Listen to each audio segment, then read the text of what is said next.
to understand that you are creating an office of the opposition leader when you have a presidential system. How does it work? I mean, let us not pretend and cheat ourselves and lie to ourselves that we are solving this problem. We are not. And I am afraid to say that next time, again, after 5 years, we will be back to the same discussions. Madam Speaker, on the issue of electoral management and the team tasked with the responsibility to manage our election, Madam Speaker, the truth is that in this country, nobody is neutral. None of us. All of us vote, at least those who want to vote. Even those bishops, you give them a vote, they will vote for someone. So why do we pretend? And we know we are in a divided society. This country is almost split 50-50.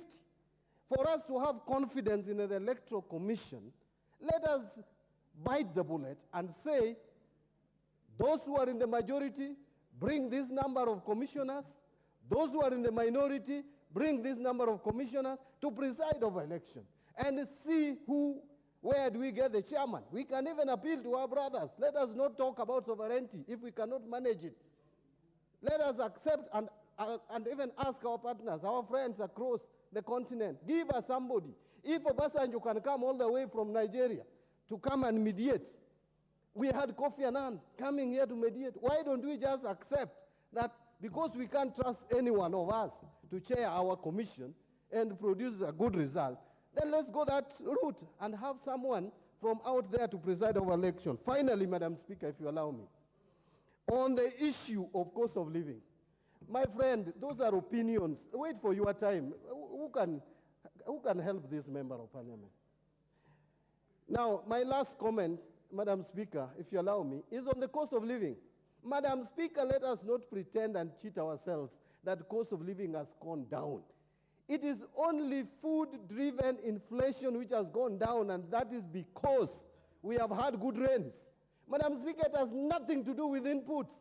If we fail, if rains fail in this country even for one season, we will go back to where we were.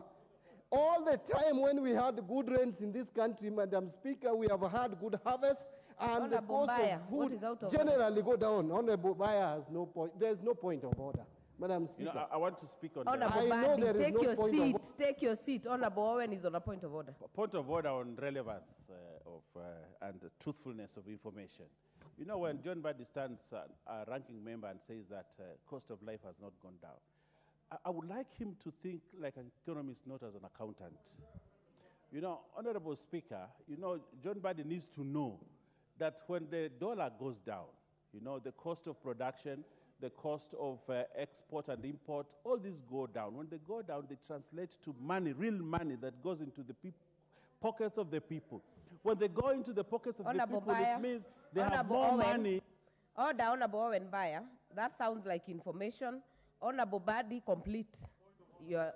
First of all, what is out of order? There is no one on the floor. Honorable Roko, nobody is out of order. Honorable Badi, please as I conclude, you know, when you hear the deputy leader of majority talk about the dollar going, what do you really mean? So talk about things that make sense. Which dollar is going down and which shilling is going up? You know, relevance, I am very relevant. I was talking about the Nadco report. It is Honorable Owen Bayer who has brought dollar, which is not in this report. But let me conclude, Madam Speaker. Madam Speaker, cost of living has not gone down. It will not go down with the way this government is managing our economy. It will not go down. I am telling you, let rains fail even for one season. We will be worse off than even we were last year. So let us not cheat ourselves. Let us address the issue of cost of living with clear minds, professionalism. Let us bring technical people, people who understand how systems work, not academics like David D. Thank you, Madam Speaker. Next chance to the member for Tigania West, Honorable John Mutunga. Thank you, Honorable Speaker. Honorable Speaker, I would like to pick it up from where Honorable Bandi has left. Honorable Speaker, if we negotiated from the beginning, we will never get to where we were. What has been happening in this country after a stiff political competition, we continue with political competition, even in this House. Honourable Speaker, I think the spirit of the Nadco was a good spirit that we need to emulate. Honourable Speaker, if we also stuck to speaking the truth and telling Kenyans the truth, as guided by Article 35, subsection 2 of the Constitution, I think we would take this nation very far. Honourable Speaker, sometimes you can hear a member say that the housing levy or the affordable housing program is not benefiting people in Azimio.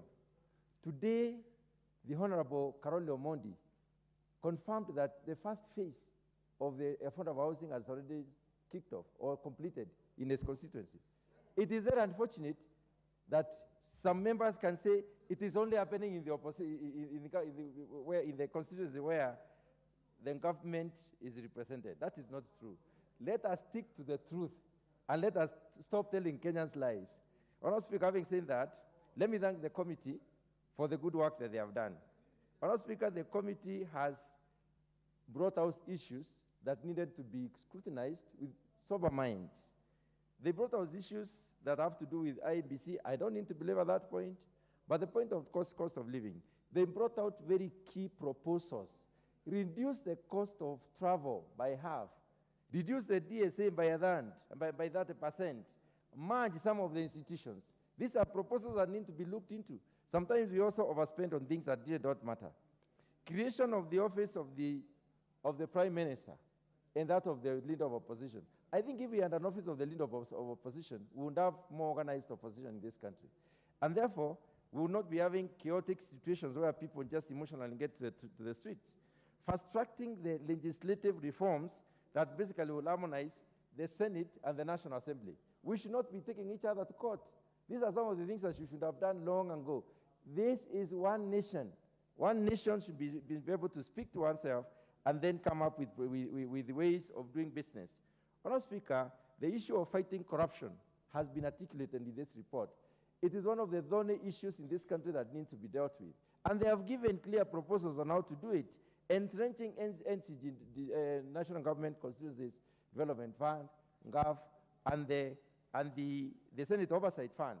I will be bringing proposals, Honourable Speaker, instead of having the One Development Fund being recognized at the legislative level, it should also be entrenched in the Constitution so that we don't have MCAs being elected and they cannot be assisted. Or we could have situations where they will not have an equal opportunity to participate in development, as it were. The amendments proposed in the IBC are very critical, and these amendments are good, Honourable Speaker, in the sense that we need to, first of all, make sure that competitiveness is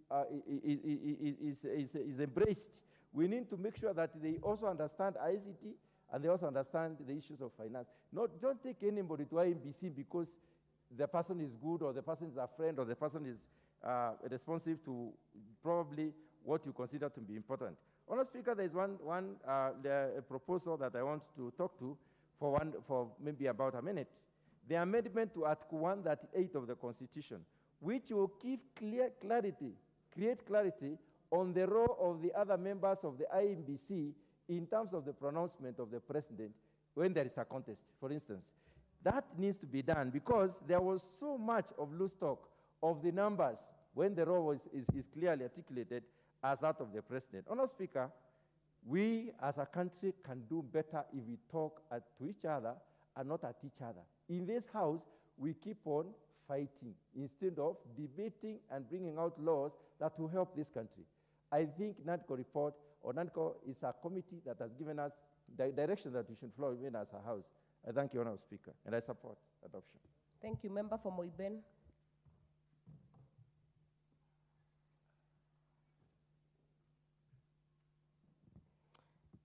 Thank you, Madam Speaker, for giving me the opportunity.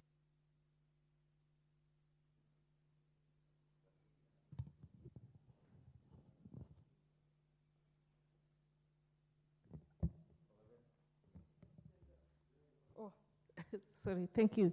Thank you, Madam Speaker, once again for giving me the opportunity to contribute to this debate on the Nadco. I want to congratulate the committee, which took their time and spent sleepless nights to come out with this very beautiful report. And Madam Speaker, what I like about the report is that it was conceptualized and it involved the two sides of the political divide, the government and the opposition. Madam Speaker, I would also want to thank the President, Dr. William Samoei Ruto, for accepting that this Nadco committee be formed, having won the elections, but he decided that because the country is more important than an individual, we sit together and come up with reforms which will take Kenya to the next, which will take Kenya forward. Madam Speaker, particularly, I'm impressed about the reconstitution of the panel to deal with the IBC. Madam Speaker, this animal, this IBC, has been a thorn for a very long time, and in our elections over and over, we have had issues. I hope this time around, Madam Speaker, we will have both parties agreeing, both sides agreeing, and coming up with individuals who have the interest of Kenya. Madam Speaker, most importantly is the issue of two-third gender in our country. This has been a problem which has been spoken over and over, many year in, year out, and nothing has been agreed. Madam Speaker, in this report, it is very clear that this issue of two-third gender is going to be addressed once and for all, and I hope that going forward we will conclude it and have everybody, both sides of the gender, represented in every institution in our country. Madam Speaker, the issue of NGCDF being entrenched in the Constitution is very important. This, the NGCDF fund is a very important element in our country. It has transformed so many lives. The funds which come from this fund, we have had schools being built, we have had courts of law being constructed. It caters for so many. And now it is even more, it's even getting better when we entrench there, when we bring the Ward Development Fund, so that we don't have the members of the county assembly being at the mercy of county governors. This is a very good way forward. And also the Senate Oversight Fund. So we'll have every institution being independent and able to carry out its duties without being, with sufficient funds. The issue of the leader of opposition and the prime cabinet being entrenched in the Constitution is also very relevant, Madam Speaker, so that every time we are done with the elections, we don't have to fight over issues. We will be having a leading the president, and we also have a leader of opposition, and it will be very important because the opposition will be able to stand alone and carry out their issues, and government also can continue, and the opposition can carry out its oversight processes in a very straightforward matter. My time is up, Madam Speaker. Thank you for giving me the opportunity on behalf of the people of Moibin. Thank you. Member for Arieda. Thank you, Madam Speaker. Madam Speaker, I want to support this motion for adoption of the report. In the words of Right Honorable Raila Odinga, the report may not be perfect, but it's work in progress worth supporting, and I do support it. Madam Speaker, it is important to note two areas which I think are the most urgent. I will not cover the rest. One, it is important to note that under Article 89(2), the window we were given for reconstitution and re-examination of the boundaries of constituencies actually expires this month, the 8 to 12-year window. It is extremely important that we adopt this report and then move the necessary constitutional amendments, which I want to suggest should be the first standalone constitutional amendment, to extend this period. Perhaps not so much to tie to a year, but to tie to a period. Instead of 8 to 12, we could say 10 to 17. We will have resolved the mischief that the report is trying to resolve without getting into the quagmire that we might be if we try to do this thing before the next election. Secondly, is the audit of the 2022 general elections. Most people fear this because they think we'll be re-examining and revisiting the declaration of results and who won and who did not win. Far from it. Article 81(2) of our Constitution is very clear. Every election, and it's not just for the president, every election must be transparent, it must be accountable, it must be efficient. And those three words ought to be demonstrated at any time any Kenyan wants to see how it was done.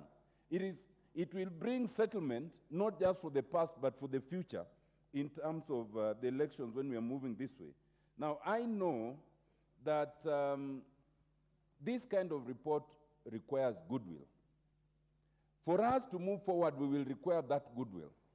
I am not quite sure why we've taken 4 months since 25th of November to even table this report here. I do not know whether that is consistent with goodwill. But I do know, having been in the first process, that we were beleaguered by absence of goodwill at certain stages. I want to really urge that if we are to go this way, there must be goodwill. I want to say that contrary to what some people think, this report is actually not inconsistent with the judgment that was issued by the High Court just a fortnight ago. Indeed, in that judgment, the judge correctly observed that issues like constitution of the panel is a political question that should be left to politicians under the political doctrines question. But the judge found it necessary to come to that judgment because the process was delaying. Had we started this immediately the report was out, we'd probably have forestalled that kind of decision. But there's nothing lost because the judge is saying, do this within 90 days. The report is recommending, let us do it within 90 days. It is possible for those 90 days to coincide if there's goodwill. Even if we didn't, if there was goodwill, it is possible for the two principals who initiated the process to have a situation where there's consensus and discussion in terms of the names that will be recommended, so that when the names come here for the IEBC commissioners, we do not end up in voting and confrontation as sometimes we are given to. Having said that, Madam Speaker, I want to say that there are areas that will require more careful navigation. It is not to say we don't adopt the report. As we adopt it, we will require more careful navigation. One of them is whether we require a referendum. My casual glance of the report suggests we will in 4 different areas. The second one is this thing of recommending a Senate of 7 years. That will require us to really re-examine a number of things. The third one is the idea of a staggered election. There's a host of reasons why the general election is held on the same day. And if we are to interfere with it, we have to navigate very carefully. Lastly, Madam Speaker, is the question of the leader of opposition and the office of the Chief Prime Cabinet Secretary. We will have to re-examine our structure of government because the report does not go that far. It does not say whether these officers are to be in this house and what role they are to play. That is left for us. So, Madam Speaker, I support with the caution that we need to start thinking more in terms of giving intention to the report. Thank you very much. Thank you. Member for Sigowet Soin, Honorable Justice. Thank you very much, Madam Speaker, for the opportunity to contribute to this very important report. First and foremost, Madam Speaker, I want to record that I'm in support of the report. I'm in support of the report, Madam Speaker, because when we are given the 9 legislative proposals, we should be in a position to cure at least 2 or 3 major issues that have always brought contention and polarization in this country. The one that comes to mind, Madam Speaker, is electoral justice. When shall we have it right in this country so that when our people go to elections, Madam Speaker, we do not resort to any other means to have our grievances sorted out apart from what is provided in the Constitution. Madam Speaker, I do not want to speak to all the issues. I want to single out 3 issues which I'll speak to. Madam Speaker, IEBC is an institution that we have constantly created and recreated in this country. But it has never provided us with the confidence that when we do elections, the elections are truly reliable and elections which represent the interest of the people. Madam Speaker, even if we do create another IBC, and the systems, the structures, and the people in that institution do not do what is right, Madam Speaker, this will be an exercise in futility. I want, Madam Speaker, that when those legislative proposals are brought, we look critically at the structure of IBC, and we look critically at the systems in IBC. Let us also look at the methodologies of doing elections in this country. And finally, Madam Speaker, we must have people of ethical high ground manning IBC. Madam Speaker, I'm opposed to this idea where the principals are given the honors to select members of the panel that will be leading us in the formation of IBC. Let us, Madam Speaker, agree on who will be in the panel. And let's leave that to people who can be able to give us the right men and right women to man IBC. Madam Speaker, when I speak on this issue of Ward Development Fund, it reminds me of the belief of President Moi, the late President Moi, a long time ago, when he brought the idea of district focus for rural development. Madam Speaker, that was a system of devolution. And in the system of devolution, we want to decentralize as much as possible. And when we bring in the Constitution, the NGCDF, and also the World Development Fund, Madam Speaker, we are giving greater responsibility in the management of our resources to the lowest level possible. That I support, Madam Speaker. Madam Speaker, finally, I want to speak on the issue of corruption in this country. We lose so much money because of corruption. In some quarters, Madam Speaker, we are told we lose in this country up to 800 billion shillings a year through corruption. Madam Speaker, that dragon which has taken us back in our country, we must slay it once and for all. We are looking forward to the legislative proposal that will kill this dragon called corruption in this country, so that the resources that we generate go for the work that is indeed beneficial to the people of our country. Madam Speaker, with those remarks, I beg to support the report and look forward to the legislative proposals that will give effect to this report. Thank you, Madam Speaker. Thank you. Member for Kirinyaga. Thank you, Madam Speaker. I rise to support the Nadco report. Madam Speaker, the rationale behind it was so that we can have a conversation on the way forward in regard to pertinent matters that concern all of us collectively, devoid of party position and ideologies. Madam Speaker, I have skimmed through the report and a few issues piqued my interest. Madam Speaker, the first issue is the entrenchment of the Ward Development Fund. Madam Speaker, it is about time that we ensure we give legitimacy to the office of the county assembly members, Madam Speaker, so that they can also have some sort of independence from the executive, Madam Speaker. We have seen oftentimes, Madam Speaker, a push and pull even in divide of resources.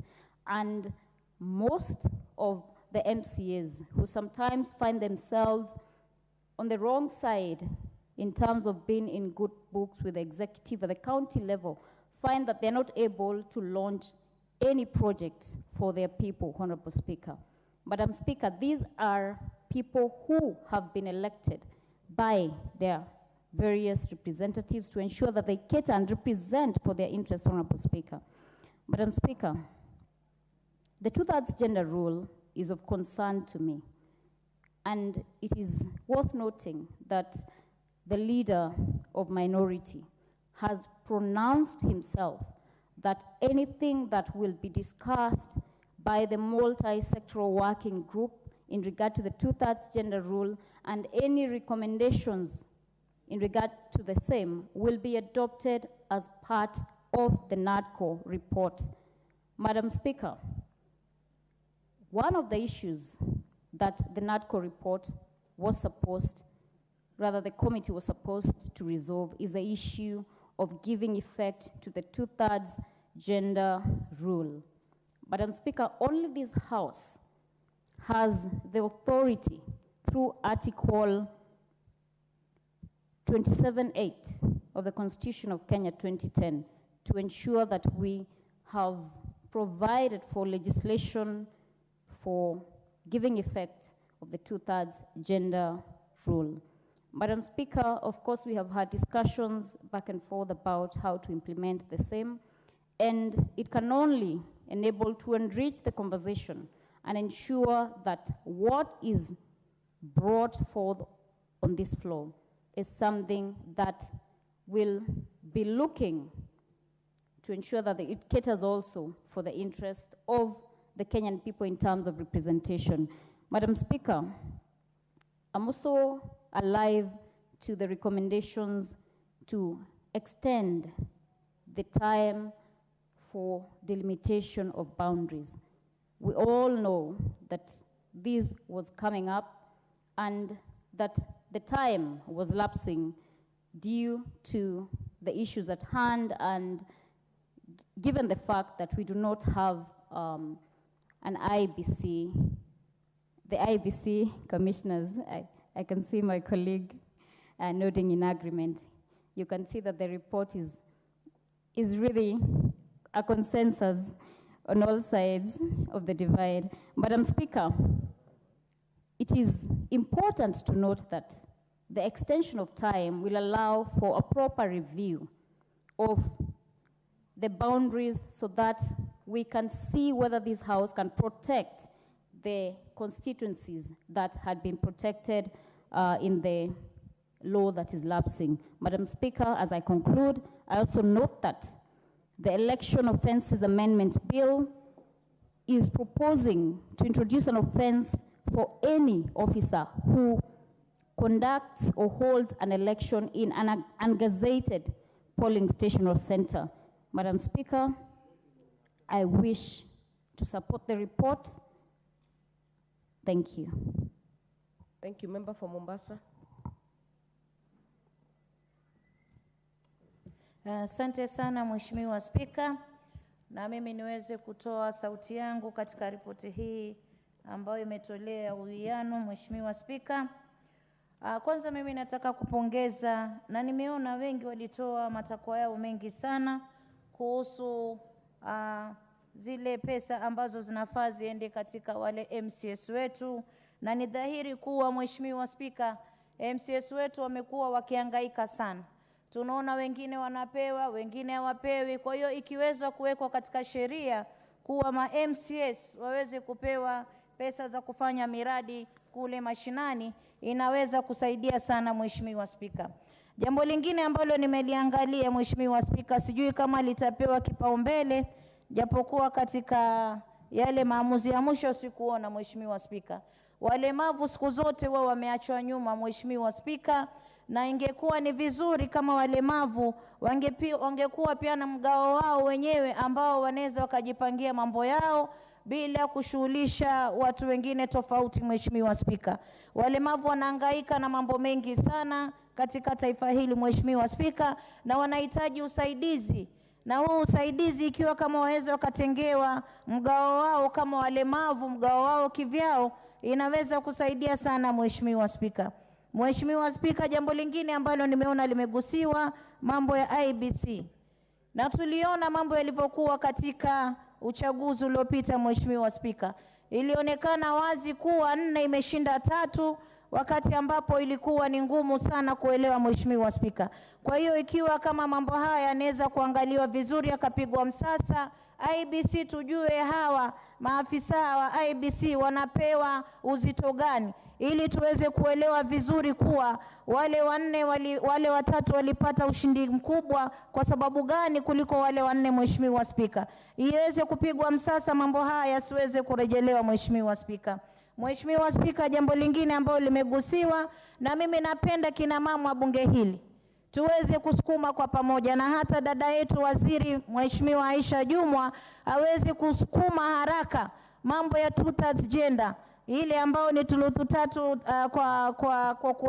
kuangalia hali ya jinsia. Mheshimiwa Spika, kina mama tunahitaji nafasi za uongozi, nafasi za kutosha kama inavyoonyesha katika katiba Mheshimiwa Spika, na ndio ningeweza kumwelezea waziri wetu Mama Aisha Jumwa aweze kuileta haraka ili iingizwe ndani, tuweze kuangalia mambo ya kina mama yanaangaliwa sawa sawa. Mheshimiwa Spika, Mheshimiwa Spika, jambo lingine ambalo nimeangalia na napenda kusema, sisi kama viongozi kutoka Pwani tuliweza kulilia kamati hii kuangalia kuwa ile mipaka yetu ambayo inaweza kuingiliwa na wengine wa Garissa na sehemu zingine za Ukambani iweze kulindwa mipaka yetu ya Pwani. Mheshimiwa Spika, na naona imegusiwa hapo, natumai pia ripoti hii ikiweza kuchukuliwa kwa uzito, sehemu zetu za Pwani zitapata ulinzi na tutabaki na sehemu zetu. Mheshimiwa Spika, jambo lingine ambalo nimeliona pia tuliomba kama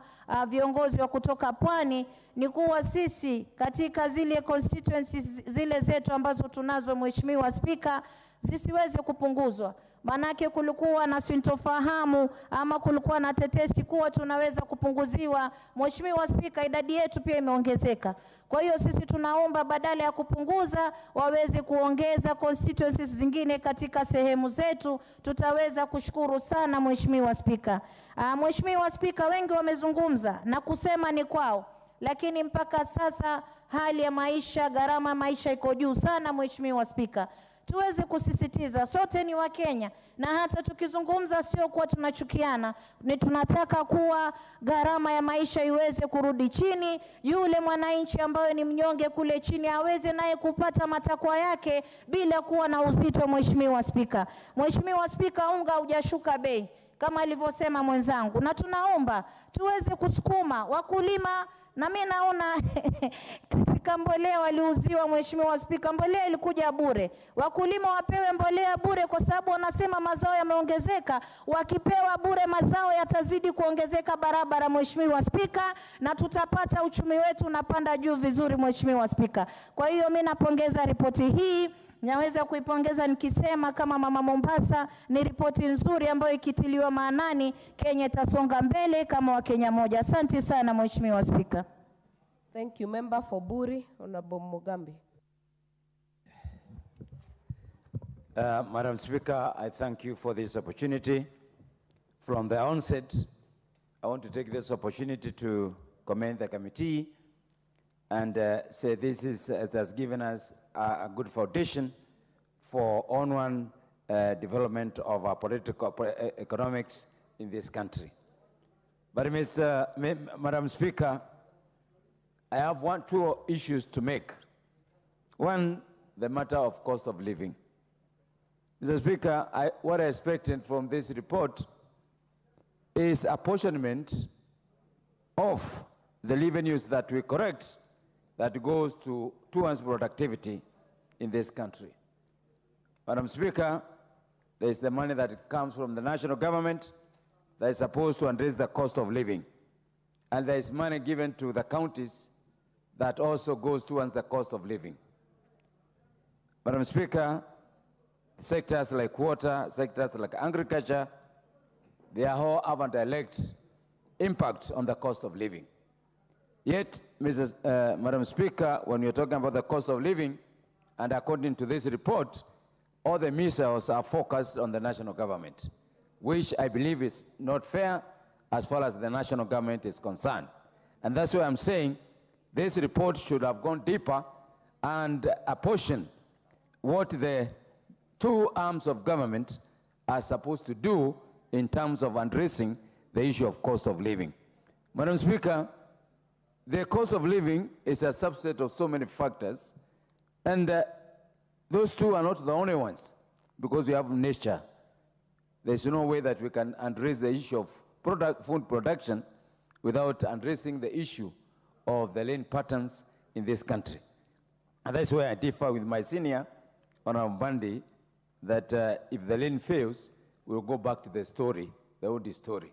But I want also to challenge ourselves that what the national government and the county government need to address is that when dryness comes, we need to be ready in terms of putting more money in order to generate more water so that our productivity can be kept constant.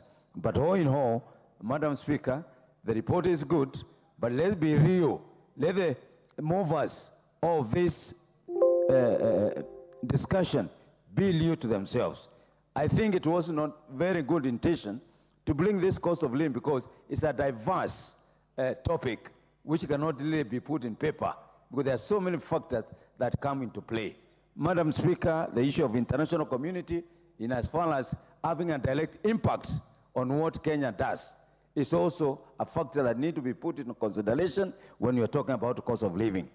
Madam Speaker, the issue of delimitation, Madam Speaker, this report falls short of addressing the real criteria and the redefining what the constituencies wants and the counties need to follow so that they can be given the status as such. Madam Speaker, this report did not examine that because you find the only aspect that was brought marginalization. There are so many other factors I believe that this report should have addressed to go towards the delimitation. Madam Speaker, this report is a bit biased because it did not address the issue of hardship. There are so many areas in this country which are not defined in terms of hardship and which I thought that aspect should have been brought into this report. Because you find some counties, some wards, some constituencies having been given the status of hardship, while others are not given. And this goes towards the determination of the resources that will need to be put into them. Madam Speaker, the many Kenyans have lost faith in IBC because it has been loaded with a lot of problems. Madam Speaker, I need to ask ourselves, how many Kenyans vote? That's the basic question which has not been answered or asked in this report. You'll find that only an average of 60%. What goes on with the other 40%? And who addresses why they don't vote? So I thought this report will bring that aspect properly, why 40% on average of Kenyans don't vote. Because this is very important. How are their issues being addressed? Why have they lost faith in voting? Why have they lost faith in IBC? Time is up. Honorable Jackson Kosgei.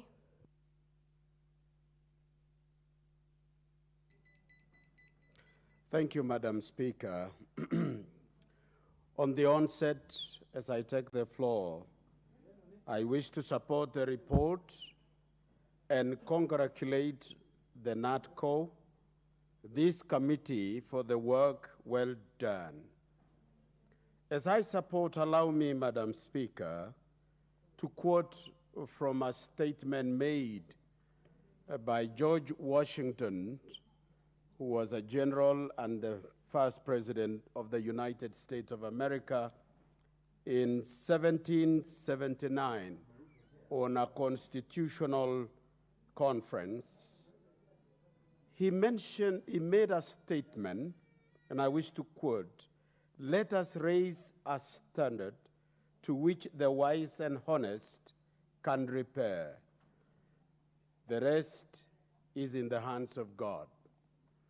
We would like to take this opportunity to congratulate this committee, and more so the principals involved, His Excellency the President of our Republic, William Samoei Ruto, and the Right Honorable former Prime Minister, Raila Odinga, for agreeing as a political divide to provide an opportunity for Kenyans to relook at our Constitution and look at areas that can improve the several concerns of our country.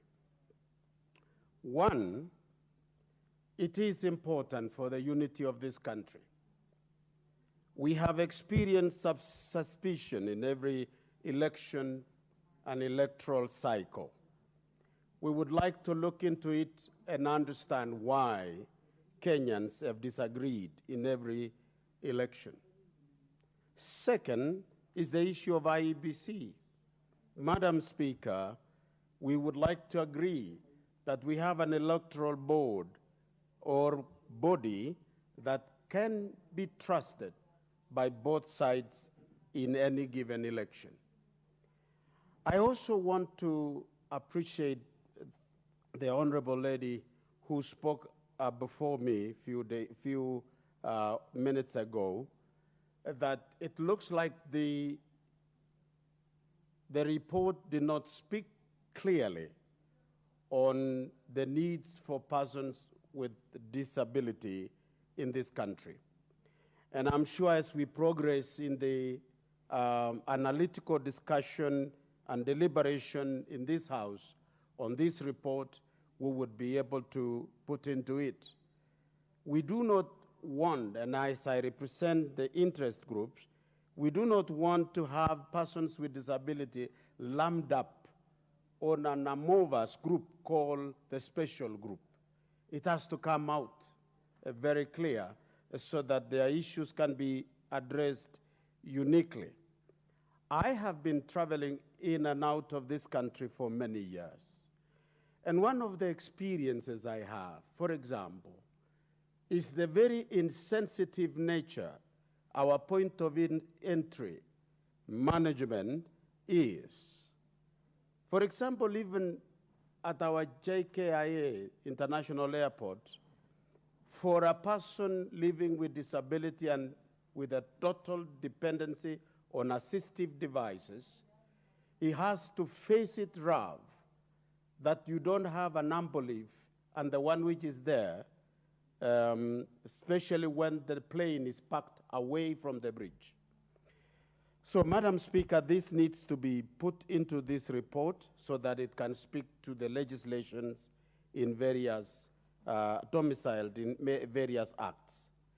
Finally, it is a moment to correct certain areas that has not been satisfactory in our Constitution.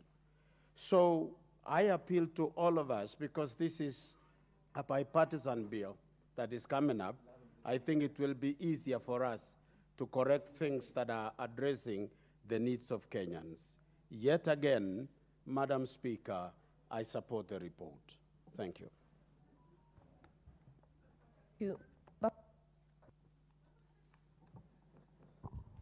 Okay, thank you, Madam Speaker.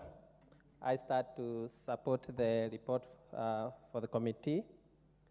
Madam Speaker, I wish to say that this was the best moment for this country, because I think it was one of the best decisions that was made by the principals, because this country had come from a very difficult time, from COVID, and then immediately after COVID, this was the election, and therefore we needed a sober mind, whereby we can think about the nation as our nation, but not as a divided or discuss it support depending on our sides of support during the elections.